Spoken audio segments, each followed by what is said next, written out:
Some say on a Halloween night, if you go past the black gates, you will see the 7 gates of hell. I thought it was a myth at first, until I tried it out. I went past 7 black gates around my neighborhood, then I went to sleep. My dreams were in a furious fire. Then, it stopped. There was a man, tall and bulky. His eyes were rather squinted, which shows he's old. His legs and hands were thin and looked like he could barely support his weight. He spoke with a scratching, dying tone. He said, Himoklu otek never shadaklo Allah. He chuckled and opened the gate. My whole body became numb. Moving on its own, I could not fight it. Struggling did not work. I gave up trying to fight it. Without control, I went past the first gate. I saw fire, showing the corpses that were horribly mutilated, desecrated, and burnt. They were sobbing so loudly I could not hear the crackles of the fire. One came to me with one eye and bullet holes all over him. He said, "We are the desecrated corpses who did not get the proper burial. We are here to stay. We are to stay here till the judgment day." I went past him into the second gate. It was in a building. I was in a dungeon. There were people tied up, screaming in pain. One was being sawed very slowly and his body kept healing, ready to be sawed again. One was in an Iron Maiden with the door being closed and open and the body looked as normal as ever. A man in an executioner's mask said to me, "We are the torturers, tortured by our own devices." I went past him to the exit. I walked to the third gate. This time I was in a forest. This time it was silent, except for a few yells. There was a man hanging from a noose. Another one fell off a cliff, reappeared, and fell off again. I was running away from what I saw, a horribly burnt woman chasing after me. I already knew what this one was. These were the people who committed suicide.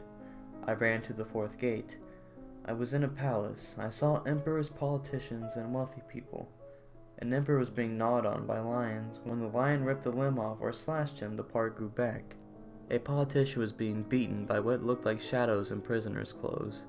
A man in a suit came to me and said, "We are the corrupted people, the people who used our power to help ourselves, not the people."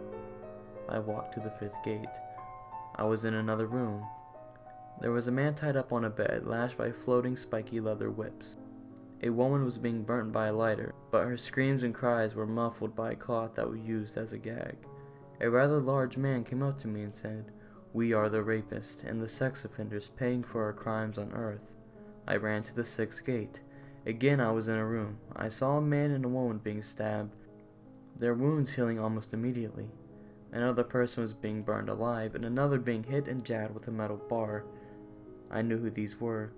They were murderers being harmed the way they killed their victims. The exit was the seventh gate. The final one. This nightmare is almost over. It's almost over, I said to myself. This time, I was outside. There was a man wearing a shroud over his head, coated with explosives. He blew up, regenerated, and blew up again. Another one was being beaten, stabbed by sharp metal objects, and burned by torches, lighters, and matches. They were held by shadows. One came to me and said, "They are the mass murderers, the terrorists and suicide bombers. I am a shadow of one of his victims, beating him and taking revenge for killing us on Earth." I ran to the exit. When I woke up in the morning, I became horribly scared. The images of what I saw ran through my head. In fact, it was all I was thinking about for the whole year. It became Halloween again. I didn't dare go outside at night. I just wanted to sleep. But when I did, I was in front of the first gate. There was a teenager, like me. He was staring at me. He was shocked to see me. My body became numb. I could not control myself again. I said to him in a scratchy, dying tone, Himoklu otek never shadaklo Allah. I chuckled and opened the gate for him. After he went inside with an expression that looked like he was fighting something and struggling, I looked at myself on a goblet filled with blood. I saw the gatekeeper. I became the gatekeeper. In fact, I am the gatekeeper.